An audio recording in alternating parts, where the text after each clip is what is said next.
podcast Kupas Tuntas. Di sini kita akan membahas sisi kemanusiaan dari penggunaan lahan secara ilegal, dampak terhadap komunitas yang terpinggirkan. Bersama saya sendiri, Yuni Setiawati, dan kita akan mendengarkan kisah langsung dari analisis sosiologis mengenai isu ini. Jadi di sini ada dua narasumber saya. Yang pertama ada Mbak Vivi dan Mbak Bernadette. Selamat siang Mbak Yuni, terima kasih telah mengundang kami berdua ke dalam podcast Anda. Kakak menceritakan bagaimana sih pembangunan ilegal di wilayah Anda, dampak pada kehidupan komunitas Anda.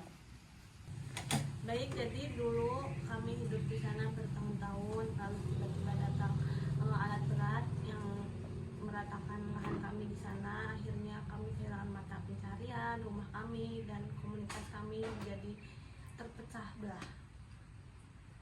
Berat Kak Vivi. Baik, selanjutnya kita akan sambut Kak Bernadette, seorang sosiolog perkotaan. Baik, selamat siang Kak Bernadette. Selamat siang Kak Yun, selamat siang Kak Vivi. Baik, Kak Bernadette, dari pendapat sosial, bagaimana Anda melihat dampak sosial dari penggunaan lahan ilegal dan pengusuran terhadap komunitas seperti dialami Ibu Kak Vivi? Dampak sosialnya sangat luas dan mendalam. Penggusuran paksa akibat pembangunan ilegal tidak hanya merusak aset fisik para korban, akan tetapi juga merusak jaringan kekerabatan dan menimbulkan trauma psikologi bagi korban yang mengalami penggusuran tersebut. Nah, mereka kehilangan rasa aman dan kepastian hidup.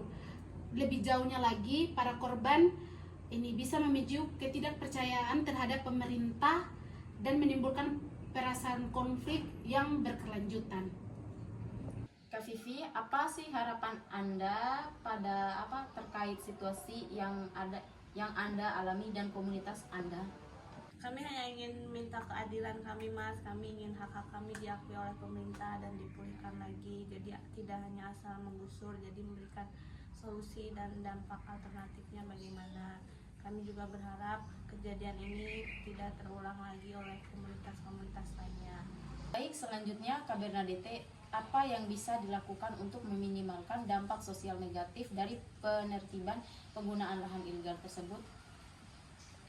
Penertiban memang perlu dilakukan untuk menegakkan hukum, tetapi harus dilakukan dengan pendekatan yang humoris dan memperhatikan hak asasi manusia. Pemerintah perlu juga melakukan dialog yang konstruktif dengan masyarakat terdampak, memberikan sosialisasi yang jelas dan menyediakan relokasi yang layak sesuai dengan kebutuhan mereka, serta memberikan kompensasi atas kerugian yang mereka alami terhadap penggusuran tersebut, sehingga masyarakat mungkin dapat merasa penggusuran itu tidak terlalu menyakitkan mereka. Baik, terima kasih kepada Kak Vivi dan Kak Bernadette telah hadir kepada podcast siang hari ini.